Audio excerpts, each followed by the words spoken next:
बंधुगण नमस्कार। मु एप्रिल 3 तारीख दिन भारतीय जनता पार्टी इस्तीफा देइथिली एवं मु इस्तीफा पत्र रे लिखिथिली जे भारतीय जनता पार्टी ओडिशा शाखा संपूर्ण भाव में भिन्न एक दल एवं जोटा पार्टी विथ डिफरेंस बोली जोटा कुआ जाउथला एटा गोटे एणिक गोटे डिफरेंट पार्टी हो जाइछि। से कथा जो कही आज ताहा सत्य प्रमाणित करदेला आउरी अधिक दृढ़ करदेला मोर वक्तव्य को मोर मंतव्य को भारतीय जनता पार्टी ओडिशा प्रदेश। आज भारतीय जनता पार्टी राष्ट्रीय अध्यक्ष श्रीयुक्त जगत प्रकाश नड्डा आज ब्रह्मपुर आसथिले एवं सबुठु आश्चर्य लगिला मते पार्टी विथ डिफरेंस राष्ट्रीय अध्यक्ष मु जानिनी तांको पाखरे खबर अच्छी कि नहीं मु जानिनी ओडिशा प्रदेश यूनिट उचित खबर तांको पाखे रखी कि नहीं। आज सी डायस जो मंच शेयर करले जन क्रिमिनल को सहित जहाँ ना रे राशि राशि केस अच्छी जी साधारण लोकंकर युवक मानकर पाई चाकरी करदे बोली पैसा नहीं जाइथिले निर्दिष्ट एक घरोई कंपनी रे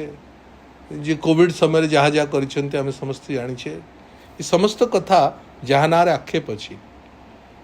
जहाँ ना रे मकद्दमा चली जी जेल को जाइछि जी बेल रे आसीछि एवं जार जेल दिबा थय एभली लोकंक सहित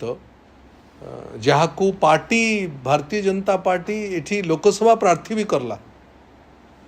आज सबू सीमा टपी गला जेतबले भिन्न स्वादर दल पार्टी विथ डिफरेंस राष्ट्रीय अध्यक्ष सम्माननीय जेपी नड्डा को तांको सहित स्टेज मध्य शेयर करले। प्रथम तो जहाँ विरोध रे भारतीय जनता पार्टी आंदोलन छिड़ा करितला एवं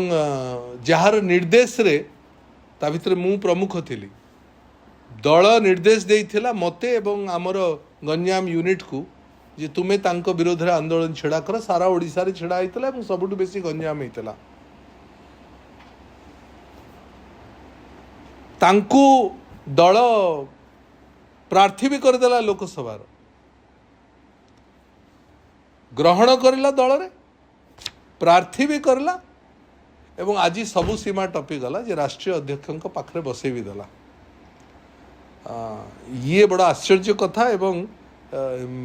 से दिन मु निराश होइथिली 3 तारीख दिन जेतबळे मु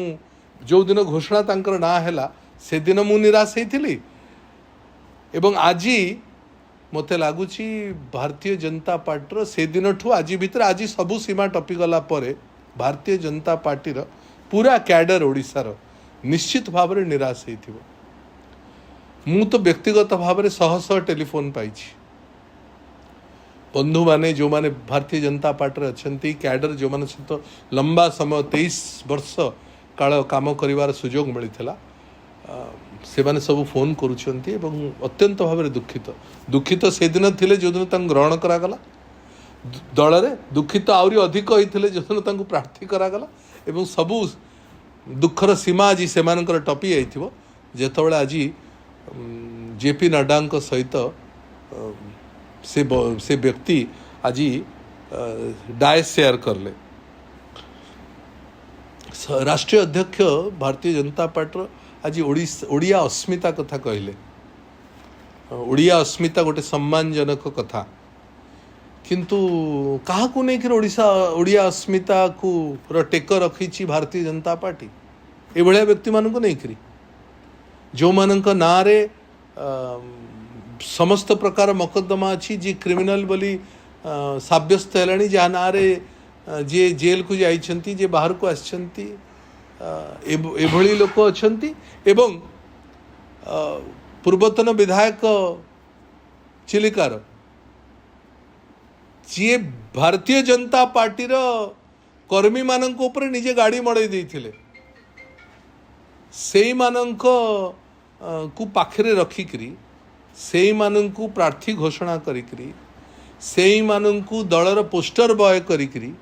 आज ओडिया अस्मिता कथा कहबाटा उचित हो नहीं मते लगुच ओडिया अस्मिता से नहीं से पाखरे रखिक ओडिया अस्मिता कहबा डबल स्टैंडर्ड हम तेणु अत्यंत दुखदायक कथा ये ब्रह्मपुर ओडिशावासी तो हसुचंती ओडिशार भारतीय जनता पार्टी कर्मी माने निश्चित भाव आश्चर्य होइथिबे जो दल रे मु एई कथा इथपाई बाध्य हेले कहबा पई जे जो दल रे